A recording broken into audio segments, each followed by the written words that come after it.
Hey everyone, this is John Garrett. I'm coming at you from dramadomain.com. And today I'm going to talk about Stargate Universe. And it just started the second season. Last week was the first episode, season premiere. And I didn't realize it because I guess they must have moved it to Tuesday. Who would have thought? I preferred it on Friday and I was looking for it. And actually I thought it was coming back in October, but they jumped the gun a little bit and fooled me. Anyway, I really like this show, and I was very glad to see it return. And you know, where it picked up or where it left off last time was that the ship was invaded by the Lucian Alliance, and unfortunately, Commander Young or Colonel Young, he kind of, I think he kind of dropped the ball a little bit, and he missed his chance to avoid a lot of confrontation. He should have really ejected those dudes from the airlock or vented their atmosphere and suffocated them the moment they showed up on the ship.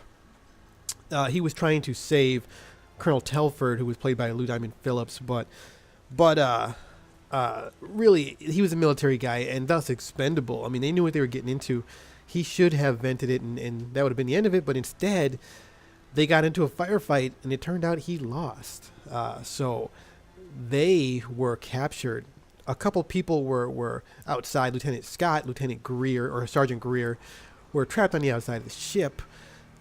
Eli and Chloe. Chloe was shot and presumably dying. Eli left in a position where he had to race to try to let them back in because Scott and Greer, because they were on the outside of the ship and going to be vaporized by a gamma burst from a pulsar. So, that was kind of where we left off. Oh, and Lieutenant Johansson, TJ, as you recall, she was pregnant and she was shot in the last episode. So that is an unfortunate situation for her. So let's just get into it here. We pick up with TJ, and she is she's waking up here. And this is kind of odd because last thing we saw was them on the ship and they're being they're being captured. So here she does. She wakes up. Hey, I'm not pregnant anymore. And she's on this planet, and there's the baby, and she runs into a character that we saw from last season that they left behind on a planet. They left a bunch of people, if you recall, on a fairly decent planet, but they took all the military personnel and left them behind, which was fine with me. I'm not particularly welcoming to this storyline. I don't like babies and such and kids and such in the shows. I want to get to the real sci-fi, and this is kind of personal, and I don't like character development too much. Just get to the sci-fi. Back on the ship, these guys are desperate, and Rush and this guy are, they're going through the options they have. They need Eli to get to the airlock, let these guys in, but it kind of looks like he missed a chance. He gets there, they're not there.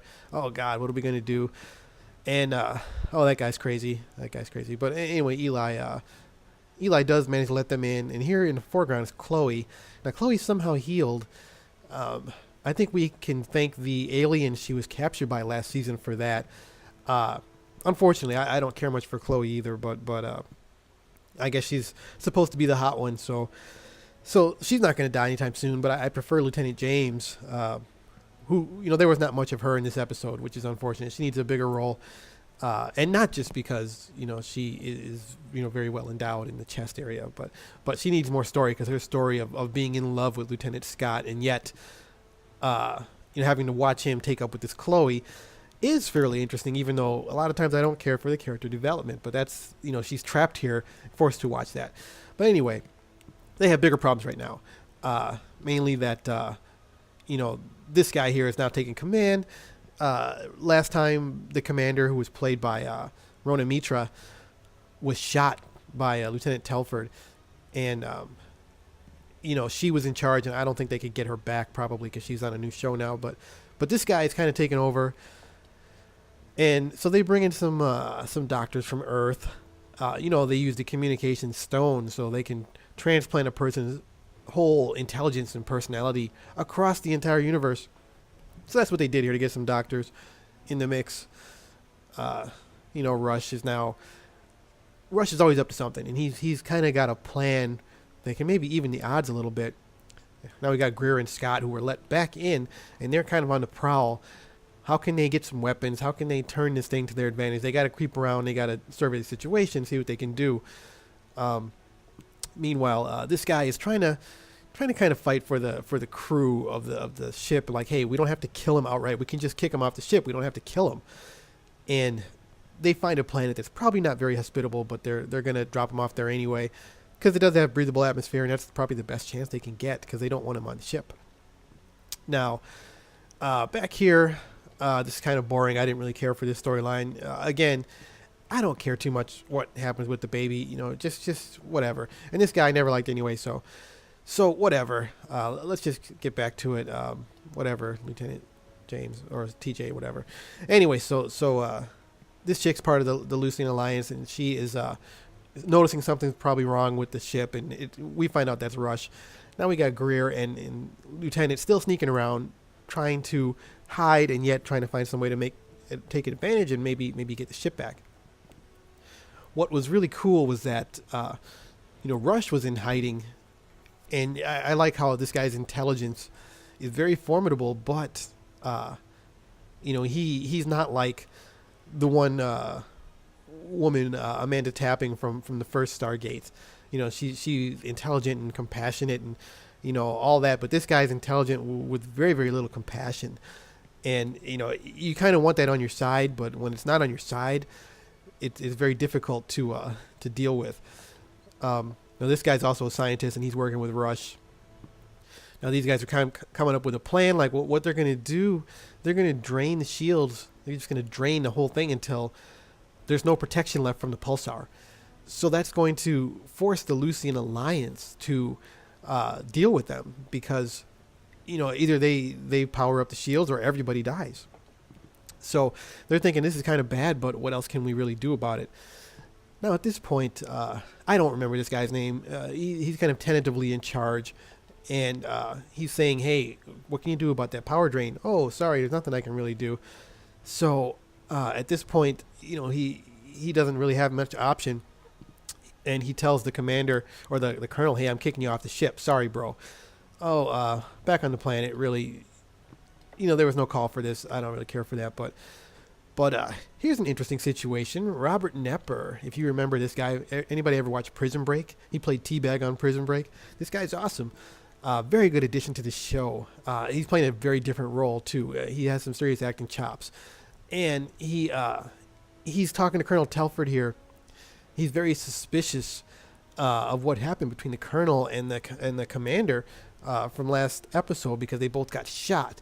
And what they don't know is he shot her and she shot him, and they think it was somebody else. But Robert Nepper here is not really believing it, and he's just kind of trying to question him. Hey, what's going on?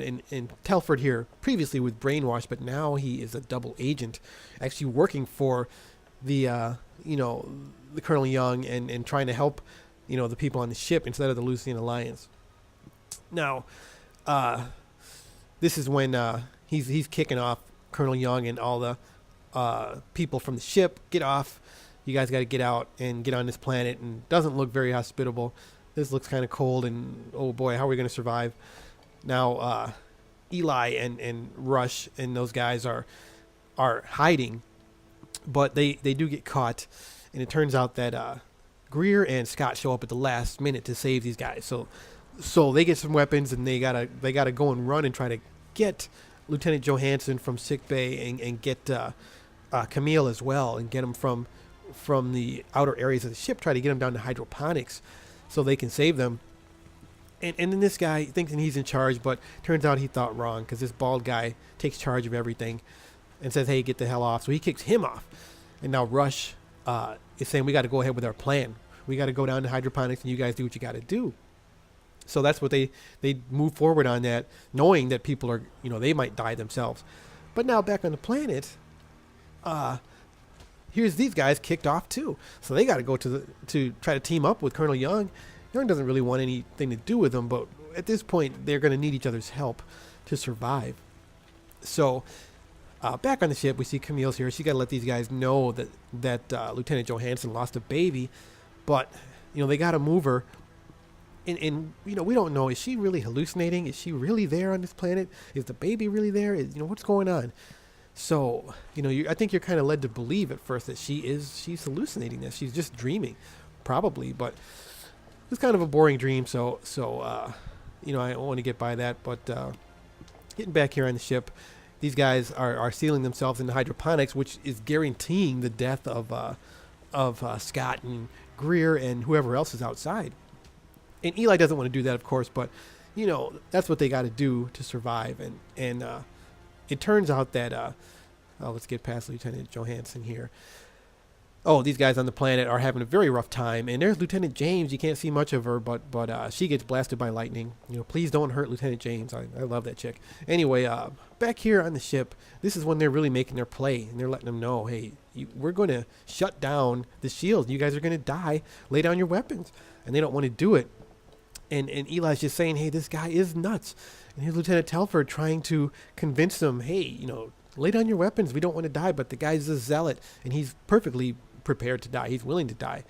And Telford is trying to do what he can, even though he's shot. And this guy's really making a good accounting of himself to make up for being brainwashed, which I guess wasn't his fault, but he was kind of an asshole last season, and I'm glad he redeemed himself. But Rush is very black and white, and he's got this choice to make. Is he going to back down? Who's going to back down? Oh, and in this dream or whatever happened to Lieutenant Johansson, she was told that the aliens that made that solar system from last season brought her back to the planet. But they're not going to let her stay. They're going to let the baby stay, but not her. So we don't know what is really going on with that. This chick just, hallucinating or dreaming or whatever. So then she wakes up, and Camille has to tell her, oh, you lost a baby, but we don't know what's real. Was she really dreaming, or did that really happen? It's not beyond the realm of possibility with this show. So they did face down the Lucian Alliance, and it was very cool that they did that. And they bring back everyone, and they have to tell the colonel, hey, man, sorry, you lost your baby, because that was his baby, as you recall. He was the one who got her pregnant, and that was going to be their son. And luckily, they managed to round up all the Lucian Alliance, and, hey, get your ass in the cell. We're going to have to deal with these guys later. They're going to be trouble, because they're not going to just kill them. They're not going to just vent their atmosphere, even though they should. That's what they should do. But everyone gets a little, much-deserved shut-eye here, or as much as they can anyway. So, something's up with this guy. They jumped into a new setting, so we'll see next week what is going on with that. They seem to be kind of surprised by what they see there. But anyway, TJ, she's got to deal with, oh, God, I lost my baby. But then it's like, or did I? Because she sees a stellar sort of effect that she saw from the planet that she was on in her dream. So was it real or was it not real? And unfortunately, I think we're going to find out more about that in the future, which I would prefer not to, because I don't really want to go down that storyline. But I'm sure it's going to be a big part of this season, trying to get back to that planet and find out if that baby is still alive. Anyway, I have to say I did enjoy it. I enjoyed it a lot. I really like this show. I look forward to it, and I'm definitely going to be looking forward to it this week. So let me know what you guys thought of it, what you think of the show. And to me, it's great. I really love it. But I'd like to hear what everyone else thinks. And until next time, stay tuned until my next one. And thanks for watching.